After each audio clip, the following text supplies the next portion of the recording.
2 रोज़ पहले जो अमेरिका के राष्ट्रपति ने घोषणा की, जो अनुमानित थी, जिसका वो बार बार चेता रहे थे दुनिया को, उससे पूरा विश्व की अर्थव्यवस्था वो पूरी दुनिया के व्यापार को बहुत बड़ी चोट पहुंची है। 75 साल के बाद जो व्यवस्था थी, अंतर्राष्ट्रीय व्यवस्था, बहुपक्षीय व्यवस्था, उसको एक झटके से, एक फैसले से बिखार दिया गया। जो किया गया उसको हम देश के दृष्टिकोण से और विश्व के दृष्टिकोण से दुर्भाग्यपूर्ण कहते हैं,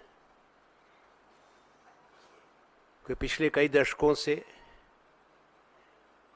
विश्व में आम सहमति बनी थी व्यापार के बारे में, निवेश के बारे में, और वो आम सहमति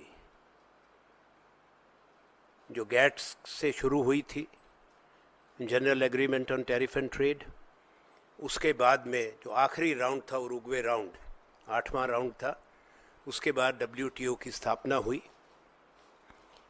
और वो स्थापना जिस भी देश ने उसमें शामिल हुए, भारत भी, उसके कुछ नियम थे, वही आधार था, सहमति थी, और भारत की भी एक अपनी सहमति बनी थी कुछ ऐसे विषयों पर जो सेंसिटिव थे, संवेदनशील थे भारत के लोगों के लिए, हमारे किसानों के लिए, हमारे व्यापार के लिए, हमारे उद्योग के लिए। एक तरफी निर्णय जहां बहुपक्षीय समझौते हों, वो स्वीकार्य नहीं है।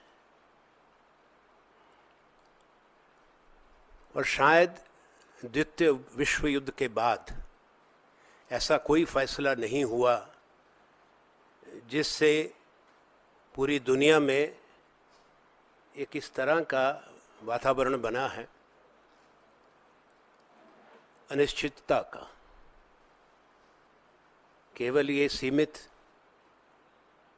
अर्थशास्त्री और व्यापार जगत के लिए नहीं है, राष्ट्र इससे सीधा प्रभावित होते हैं, चाहे वो अमीर देश हैं या गरीब देश हैं। जिसको एक कहते हैं कि एक तरफा थोपना, यूनिलैटरल इम्पोजिशन, वो भी एक ऐसे देश के द्वारा जिसने उदार नीति का अपनाया हो, उसकी पहल की हो, वैश्वीकरण की पहल की हो। ये एक बहुत बड़ी चुनौती भारत के लिए और दुनिया के लिए है।